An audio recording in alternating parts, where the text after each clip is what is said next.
Okay, and then we have the promised second presentation from Max, the free rider principle for low bandwidth flow in high line rate networks. So I think you'll address a little bit what was presented in the previous presentation too, right?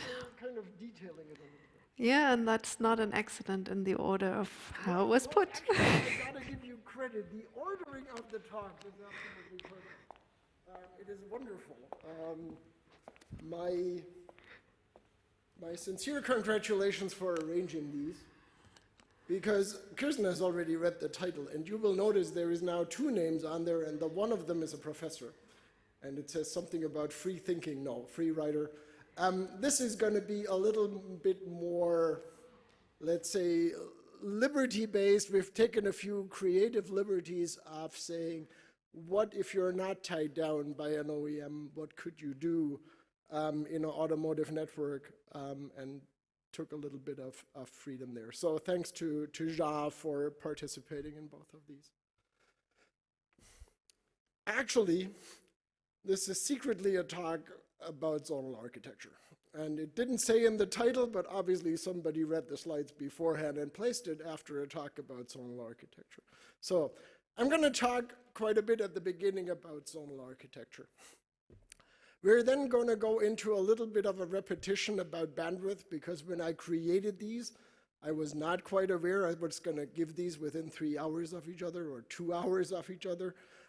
So there's a little bit of a repetition, and we'll just ask questions to the audience, see whether you paid attention on the first round. So we're going to get back to burstiness and latency. And then we want to be designing a very specific network, specifically that zonal architecture network that we talked about at the beginning. And then let's see whether we can find a good solution to that and draw a few conclusions from that. What drives zonal architecture? I don't know at how many events I've been and at how many talks somebody told me that zonal architecture is a great thing. And the argument that I hear most often is, oh, it has something to do with the wiring harness. We have fewer wires. And I don't really disagree with that. But what most people, I think, fail to mention, especially in this kind of an audience, is, well, it's mostly the power wires we're saving. It's the communication wires in this context. Yes, they do show up, but the main benefit you get from power. That's actually where zonal architecture gets you the most advantage, also in quote-unquote complexity of your wiring harness. So when we talk about wiring harness and zonal architecture, let's not forget the power wiring. Yes, I know we're all communication guys. And actually, the other day, I had a fun conversation with a colleague of mine because I was complaining that the battery on my computer ran out and I couldn't do anything. And he said, why not? Software doesn't need power. So think about it. Complexity of the wiring harness. We had that already. Also related with the wiring harness is the electronic fuses. I remember back in 2004, I think I had my first power distribution unit sitting on my table, and it was made for 42 volts, in case somebody ever remembers that 48 volts was once called 42 volts. But seriously, the advances of electronic fuses and not having to have access to a mechanical fuse, and the mechanical fuse not using up all of the space because I need to remove it, it's a mechanical connector, it's a socket, all of that has a huge impact on the power network design of your system. It gives you a completely different freedom in how do I deal with network management. I know the automotive guys use this term in a completely wrong way, and I promise myself to call it automotive network management. So everybody that knows SNMP, please forgive us. The next thing, and Shrikant was just pointing at that, the hardware abstraction. If I have a sensor sitting on a zonal aggregator, and I have this big compute box that we talked about before, that's sitting somewhere else, why should that big compute box know all the physical details about that sensor? Why can't I get in the zonal controller an abstraction? I have a some IP interface, something that is service-oriented, something that is software-oriented, and I talk to the zonal controller, and the zonal controller then knows, oh, this is the exact hardware. It needs to be controlled via I2C. It needs to be controlled via this, does that. It's that specific type. So your zonal controller can do a huge thing in hardware abstraction, and I believe, Thomas, we had that discussion years back already. And of course, what people also tell you a lot about zonal architecture, it's the number of boxes, the number of ECUs. Yeah? When I joined BMW, they had just created that vehicle that had 65 ECUs, the E65. I think today we're up from that. Now, obviously, this number of ECUs brings a lot of benefits. It removes the number of housings that you need to create. You don't have to actually put a power supply in each of them. You can create one power supply that's bigger, that's more efficient. Yeah? Having fewer boxes as such is a huge advantage. But there is a few on top advantages, which is scalability looking forward. If you have 30, 40, 50 ECUs, and somebody tells you you need to leave room for expansion, for future software updates, I'm gonna bet you in half of them, there is no update at all, and you have wasted everything that you have added in.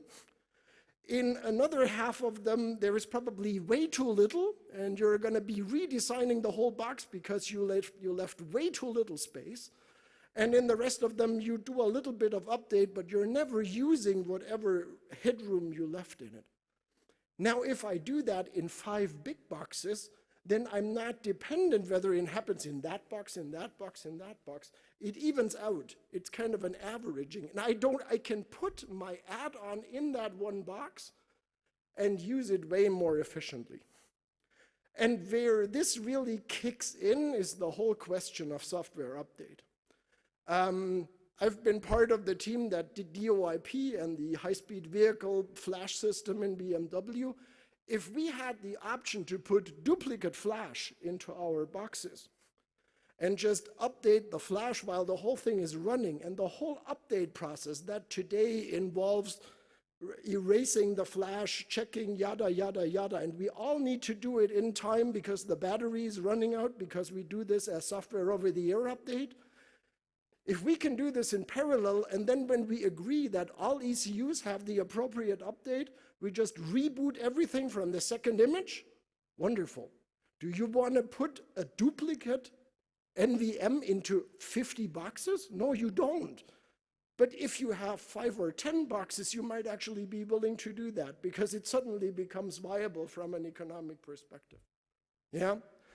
So, this picture, which is usually only shown along the gray wires, makes a lot more sense if you include the power distribution. That means that, for example, that zonal controller is also controlling the power over data line, the power over coax to something like your camera. A switch, I would argue, is usually not really willing to do that or has a hard time doing it. So if you include everything that we talked about in the previous slide and assume that your zonal controller is actually connecting directly to a sensor or an actuator, that brings that zonal controller way up from something that is a bridge or even a switch or just some aggregator. We need to put some smartness into this. Yeah, if we're just adding a box that brings wires together, then maybe we fixed the problem in the wiring harness, but we have now added boxes. We have not removed them. Yeah? And these sensors and actuators, they need to be, excuse my wording, they need to be as dumb as possible because you don't want to be running update processes on everything that is on that periphery. Yeah? This is where I imagine zonal architecture. And I know a lot of people read zonal architecture completely differently. So if you do me the favor and learn the vocabulary for today, for the rest 15 minutes, this is zonal architecture. Why is that actually a strange thing? Because a lot of people are used to having a sensor being processed by some specialized ECU and then driving an actuator. And then something physical happens, the sensor reads something, we do that whole control loop again. And because we're connected directly in the star formation from our sensors to our computer and the actuator, that's actually quite fast. This is how we do ABS. Yeah?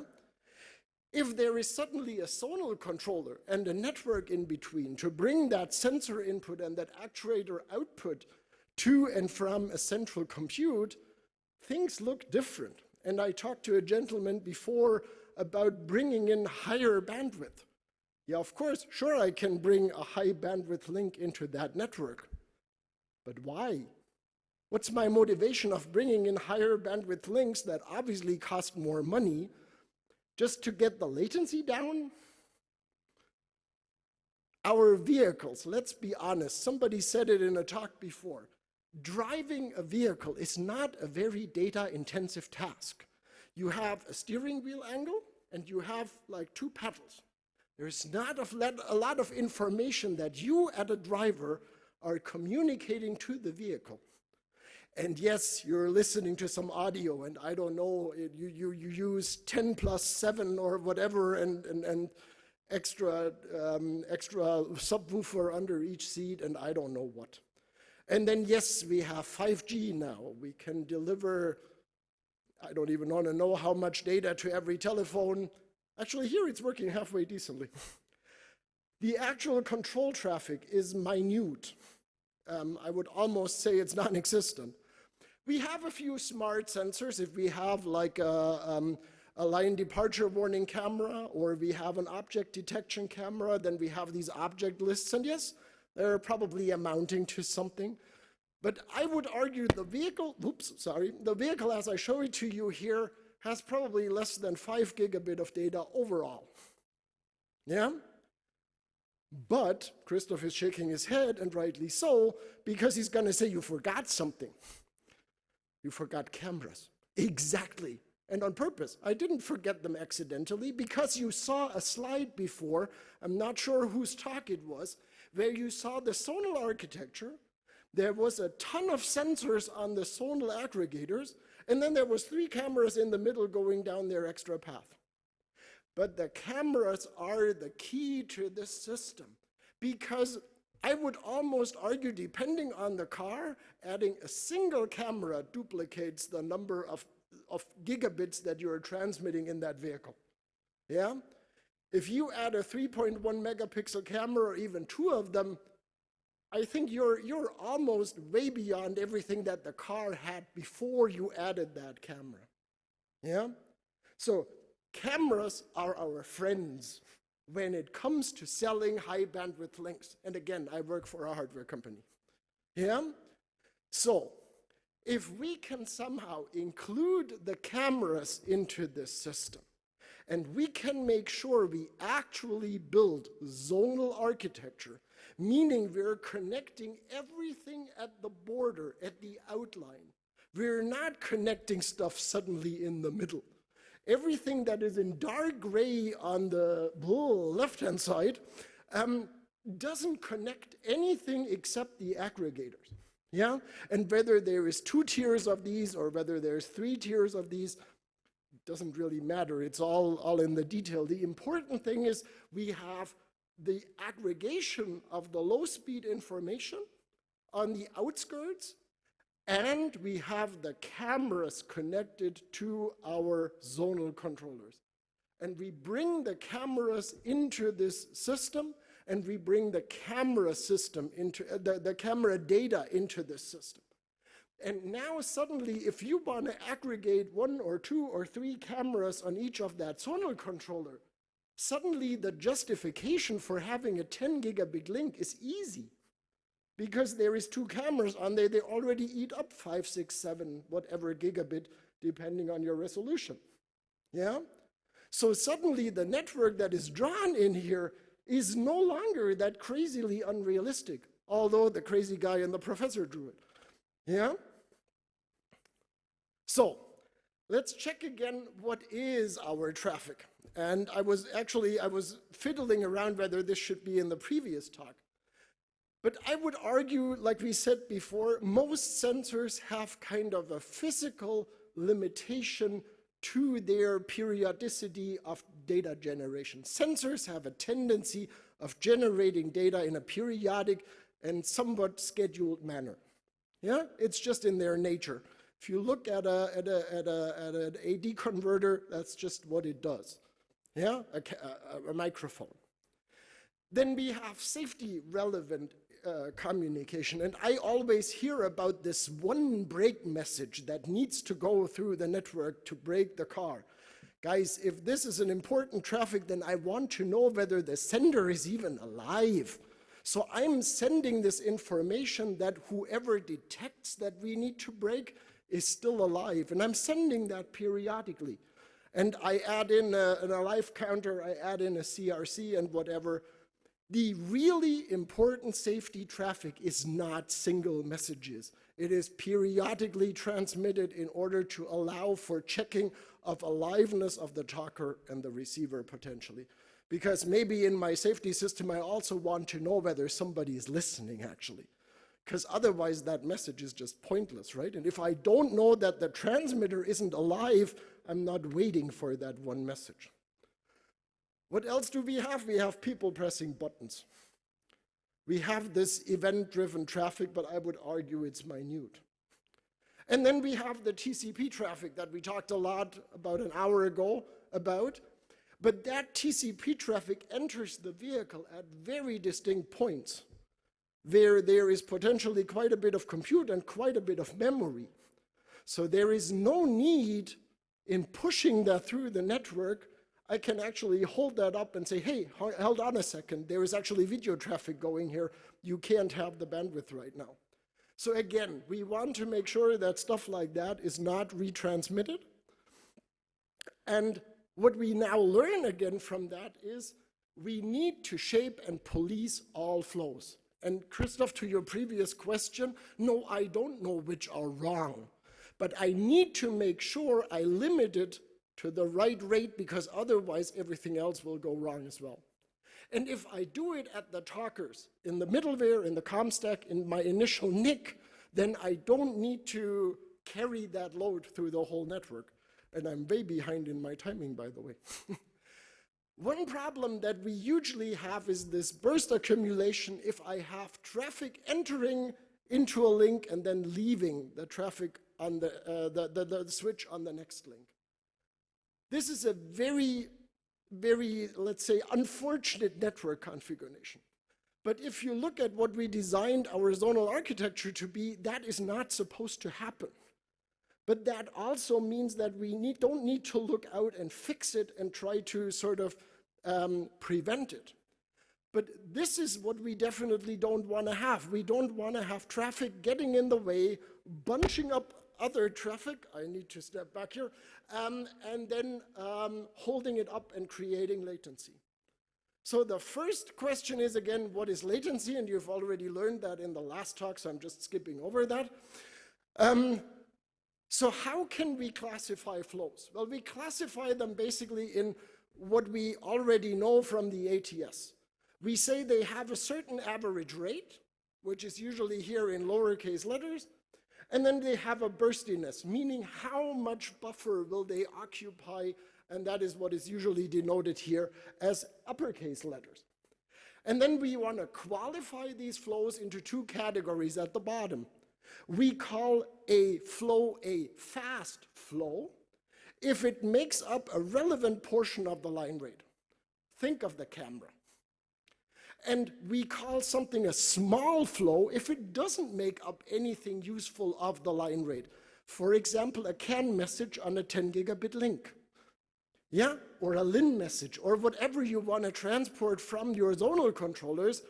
And now we have 10 gigabit links because there is 2 cameras running over them, and they're already using 9 of them. So there is a gigabit of room that you can plug in I2C traffic, whatever, and you get all the advantages of 10 gigabit Ethernet line rate. Do I really get them? That's where we got to get to. And why is this not going? So the first question is, what happens if fast flows get in their way? If they have to interact, they have to converge onto one single link. And the answer is, as long as the link speed increases, and it needs to increase because I have now converged two fast links onto one link, so it probably has at least twice the bandwidth than the ones that it came in on, otherwise we have a mathematical problem here. They don't interfere that much with each other.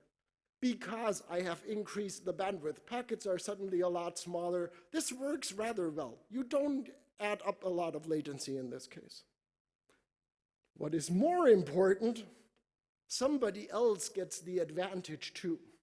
So we have this 10 gigabit link and we're using 9 or whatever gigabits for our cameras, and these cameras are well behaved, meaning they send their packets with gaps in between. Yeah? So that CAN traffic, that I2C traffic, that LIN traffic has room to get in. And now if you tell me, but there is this long packet that comes from the video. Well, guys, at 10 gigabit, a max Ethernet frame is around 1.2 microseconds. Don't tell me that's a long interference if this comes from CAN. I don't even know how many bytes I can serialize on CAN in 1.2 microseconds. You probably took longer to get the data across that CAN bus beforehand. And this is where we come to the title of the talk. You were probably wondering where it came from. It's what we've dubbed the free rider principle. If we have a flow, a slow flow, then we can basically assume what is called the small flow approximation here, meaning that if that small flow joins a large flow, a fast flow, on a fast link, it will not generate any additional burstiness. And if it doesn't generate additional burstiness, it doesn't suffer any additional latency. Yeah? So by using my cameras to pump up my line rate, I'm getting all the advantages of the higher line rate for all of those tiny flows that are not just mingling in between. But remember the first slides, I gotta have the architecture to do it. So probably we now need to have a whole session on which vehicle can I put a zonal architecture on. That's not what this talk is about. But I'm just telling you, if asking me, how am I supposed to do this with today's architectures? You're not, because you're not doing zonal architecture usually, or very few people are. Let's try go back to the configuration complexity. And we touched on this in my previous talk. I told you about the credit-based shaper, the per-class shaping. Yeah, that's really easy to configure. That's really cool. And actually, most of the time, even in that configuration that I showed you, I give you a default maximum rate on the port, and you're probably done for. The ATS, a little more tricky, depending on what you want to achieve and how many targets you have. The configuration of ATS can get a little involved, I'd say, but overall, still manageable. If you want to create a schedule-based system, and there are people from TT Tech here that have very intricate knowledge on how to create a time-triggered network, they will tell you that configuring that is not that trivial. So again, I kind of hinted at it.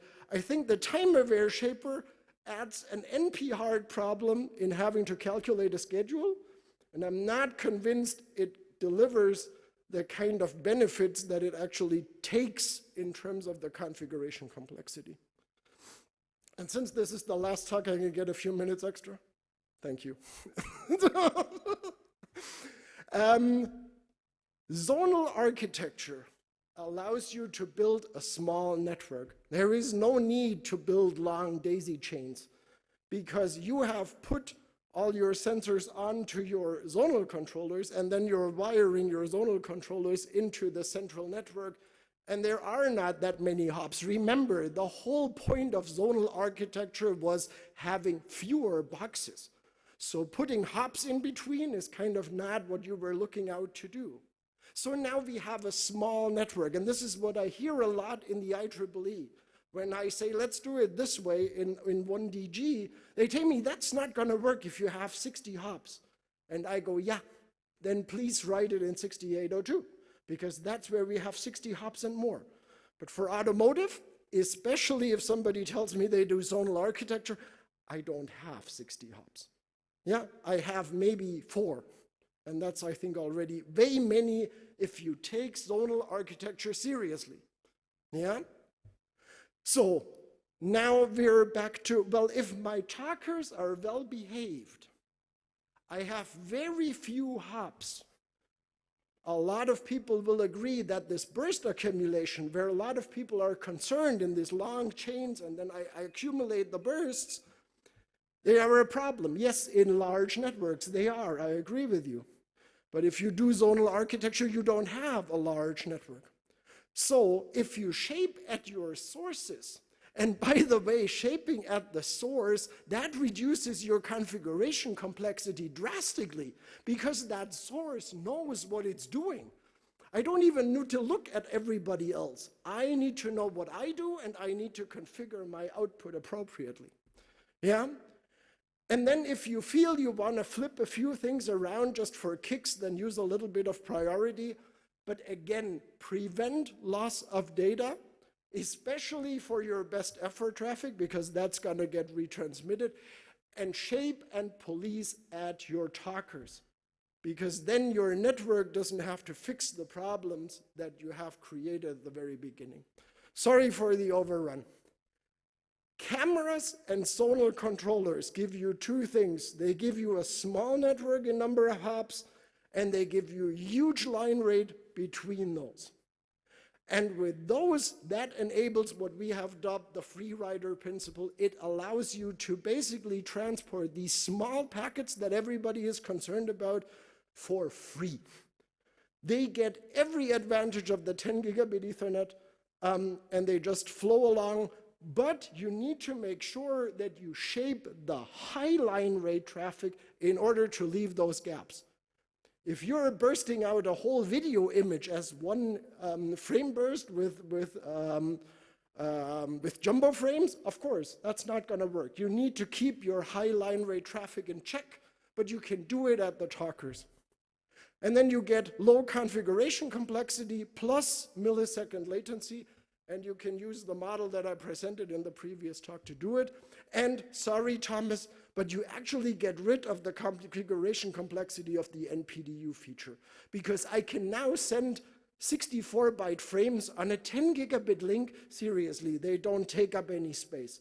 The whole discussion on 100 megabit, I don't want 64-byte frames, it goes away. They're so short, I don't care. Shape and police at the talkers. And actually, if you want to do it really well, shape and police them according to destination. And then you get the benefits of both of these talks. And with that, I'm looking forward to your questions. Okay, thank you very much, Max. You actually started a few minutes earlier, so thanks to Shrikant, you actually had we have no timing issue with a slight. Thank you, sir. Slightly longer presentation. Is anybody, Shrikant's having a question? So you can, Trista, you can queue up with the distance too, so it's fine. Mm-hmm. I was hoping on the last talk nobody would ask a question.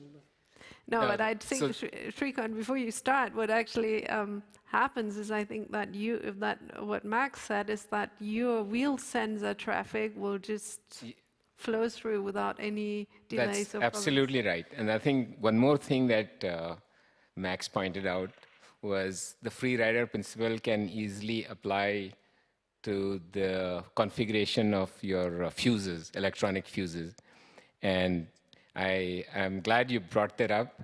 That was one of the things that we did, but that's a terrific point that you brought up. And the harness that carries the most weight is the power. I agree with you. But I think even otherwise, if you have many sensors, you can reduce the amount of what I call congestion traffic of routing. So I think agree with you on the power, but even the sensors, if they increase, can bring their own situation. The other thing that the zonal controller does is by your VLAN association, you can physically isolate the network. And so that also gives you an additional advantage, is that physically you don't have to isolate and put them all in one domain, but you can just logically keep them up separate. My very brief answer is yes. Okay, thank you. So Trista? Yes, again, thank you very much for this presentation. I like very much the way you named your presentation. And talking about the free rider, I get a question, it's about the same concept that we often see with Waze, for example. So when you have a strategy on the free riders, then it depends on the amount of free riders you have in the network. Sometimes you can crash the mechanism. So probably I didn't read very well. Yes, it's...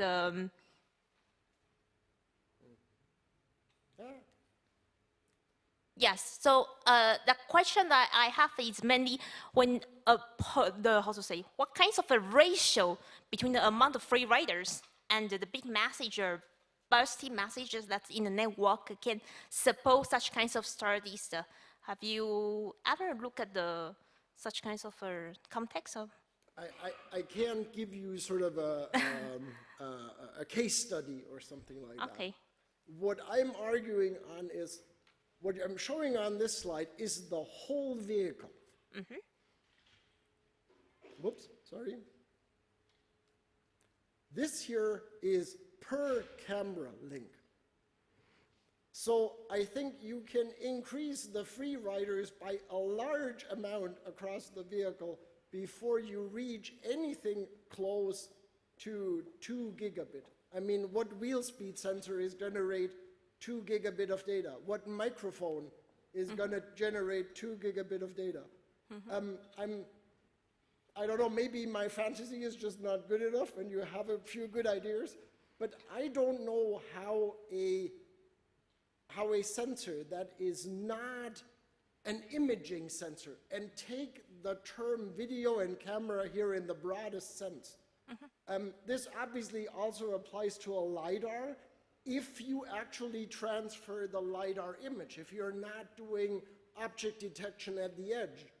What I was talking about with the smart sensor is a camera that already does the object detection, or a radar that already does the object detection. If you have an imaging radar, it falls, I count it as a camera. I see what you say. I had this question in my brain because when we are doing a real implementation, we really have a lot of small messages. That's usually kinds of control or orchestration message, even just to change the state of a sensor. So it can happen that we can have a quite few video link, but a lot of free riders. And when they are a lot, then it's probably no longer free riders. You want to give me is it a gigabit? Is it, how much is it? I think what Max is saying, you just have to put enough camera data on your backbone and everything else will be minimal. I would say if you put camera on there, you need to put the camera data on there, period. Because if you do that, it's already enough. Unless you really, I don't think the people with the VGA cameras, it's not happening that often anymore. And even that is already half a gigabit of data. I don't know, Shrikant, how much data do the V-Spill sensors generate? It's minute. It doesn't show up. Yeah. So it's a question of the orders of magnitude, I think. Okay, thank you. Thank you. Thank you. Thomas, you have a question? So Max, congratulations, one of the best presentations I ever heard. You made only one mistake. That's the thing of the NPDU issue, and that it's perfectly fitting to the question before. So everybody should understand, if you look to the communication methods, even there are a lot of packets, a lot of messages, we're talking about 30 to 40 megabit of a whole car for control traffic, not more. And by doing the packetization, using the NPDU principle that we're doing, you get rid of a lot of tiny packets, and you have even on lower bandwidth, 100 megabit or something, is a very, very effective transportation. So again, great presentation, Max. I don't disagree, Thomas. If you want to do this on 100 megabit, you better bunch of your NPDU feature. I completely agree. On a 10 gigabit link, the world looks different. And I think what you forgot to mention, and I'm sure you thought about it, is what about the receiver? Because now the receiver is getting these messages, and if somebody has designed their system with an interrupt-based system, now your receiver has a problem. And the NPDU feature could fix that, because now you have one interrupt and you get a lot of data. And if you have these interrupts with all these small packets, that's a problem.